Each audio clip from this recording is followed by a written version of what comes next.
when I planted those seeds, I wasn't done. It's really important to plant the seeds. And it's important to think about the seeds that you plant. But once you plant the seeds, you're not done.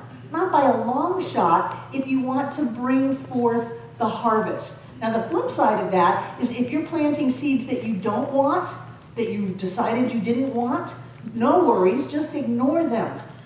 Ignore them and they'll either die or they'll grow and you can get rid of them. That's kind of like our life. We don't garden on the outside. We garden on the inside. We plant the seeds of thought. That is the basic activity that we do in the science of mind, the basic. That was a walnut dropping on our metal roof, showing the abundance of life.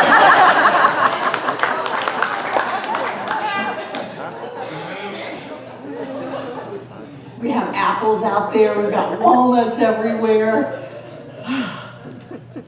So the basic concept of science of mind is oneness. That there's only one thing going on, that you and I are spirit and form. We are God beings. There is the manifestation of that infinite love and light, prosperity, health, wholeness, and you and I are it.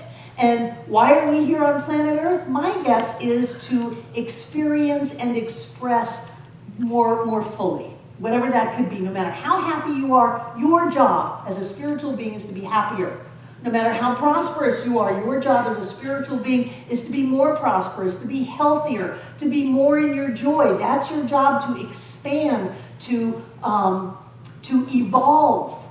Not only the human race, but all of life. That's your job. So what is your job on planet Earth? To be happier than ever, to be healthier, to be more prosperous than I ever dreamed possible. I am doing my spiritual work. You tell all of your friends that. The concept is oneness, the activity is thought, setting spiritual law in motion. And when we plant seeds of thought, we get a harvest.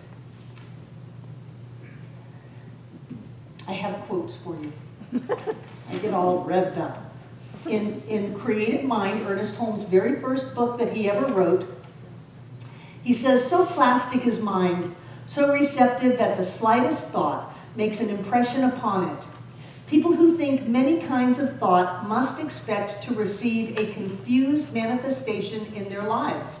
If a gardener plants 1,000 kinds of seeds, he will get 1,000 kinds of plants. It is the same in mind. I'll go ahead and read these because I'm not going to get back there. Jack Kornfield said, the heart is like a garden. It can grow compassion or fear, resentment or love. What seeds will you plant? And then Robert Louis Stevenson, don't judge each day by the harvest you reap, but by the seeds that you plant. Because even if you are reaping a fantastic harvest, it's from last year's planting.